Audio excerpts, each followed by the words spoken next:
Živijo sem, vzajam spet nazaj na mojem kanalu. Danes sem za vas pripravila tale make-up, kakor vidite, sem naredila že make-up primeren za pusta oziroma pustno masko. Tale na glavni del sem naredila sama za manj kot 10 evrov, tako da vam bom itak vključila video, ki sem posnela, kako sem ga naredila, da dobite feeling, koliko je v bistvu na easy vse skupaj narediti. Kamenčki so tudi, mislim, da iz iste trgovine, sicer sem jih že lani kupila, ampak načeloma je vse, kar imam na sebi, glede materijala, razen make-upa seveda iz Tedija. Make-up je pa tudi več ali manj iz drogerije, tako da je tudi dostopen. Je pa to, če še niste opazili, unicorn make-up, itak ful popularen zadnje čase, tako da, če vas zanima, kako sem vse skupaj naredila, definitivno gledajte naprej.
no, to je to za ta video. Jaz upam, da vam je izdelek končno všeč.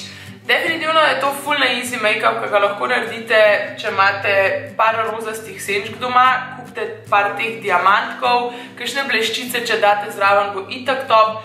Kakor sem pa še na začetku povedala, je pa tale naglavni kos iz Tedija. Sama sem ga naredila za manj kot 10 evrov. Če vas zanima še mogoče kakšne druge pustne maske, vam bom tukaj zgori pustila link oziroma povezavo do ostalih mojih videov in pa v spodnji v infoboxu bo celoten seznam predvajanja. Kar sem pa še hotela reči pa to, da je to prva izmed 2 pustnih mask, ki sem se jih odločila letos posnet. Druga bo objavljena naslednji teden v sredo. Tako da, če imate kakšen predlog, jaz sicer že imam približno zbran, kaj bom naredila, ampak če se najde kakšen boljši predlog, bolj zanimiv, mi v spodnji v komentarjih pustite svoj predlog, pa bom mogoče celo vašega posnela. Ne se pozabite naročiti na moj kanal, da boste na tekočem s tem, kaj objavim, kdaj objavim in pa lahko mi sledite tudi na Instagramu Katja Spanka. Hvala, da ste bili danes z mano in se vidimo naslednjič. Čau!